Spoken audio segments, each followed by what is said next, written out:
Hello, hello, hello, hello mga besh! Nagluto na naman ako nito dahil mapapalaban sa pag-aayos at paglilinis ng aking halaman ang aking hobby.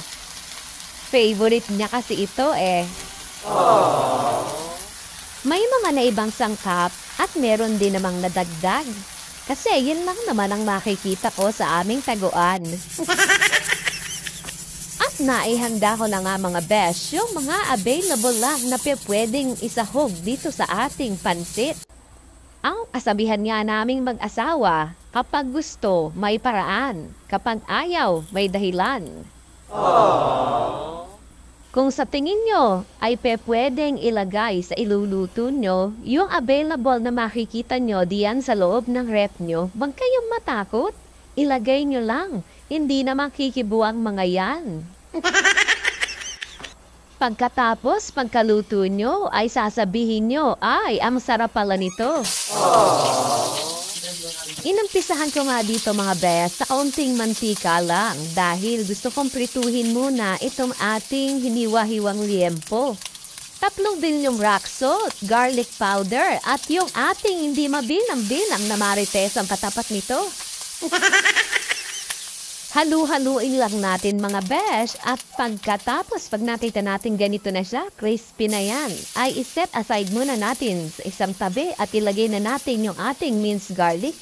Isusunod na natin dyan syempre yung partner niyang onion na hindi pwedeng mapaghiwalay. May digin? At pagkatapos ay sunod na natin ang ating shrimp mga besh. Napo, tawang-tawa na naman ang aking mga junakis. Sobrang favorite kasi nila ito. At ilagay na natin itong napakamakulay na carrots. Dagdagan pa natin ang garlic powder at yung napakadaming marites. Hindi talaga sila mawawala, ano? Ilagay na rin natin yung ating red and green bell pepper at yung ating napakamakulay at mabangong celery. Dagdagan pa natin ng hiniwang patola. Nako mga besh, manamis-namis ito, promise. Ang sarap kasi ng katas nito.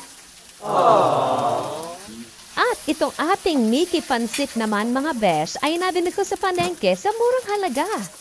Hinugasan ko muna mga besh bago ko ilagay dito dahil medyo maalat ito. At panghuli nating ilagay itong ating repolyo o cabbage dahil ito mga besh ay masarap kapag maluto mo lang ang pagkakaluto nito.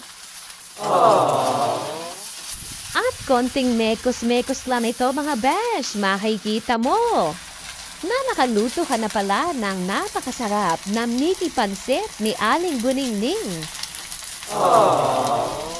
Pwede rin kayo mga besh dito magdagdag ng dinurog na chicharon. Yun lang naman ay kung gusto nyo. Wala akong nailagay kasi nga nakalimutan ko. Pero okay lang yan mga besh. Habang mainit-init pa to ay ihanda na natin ang ating pinggan para tayo'y kumain. Thank you for watching!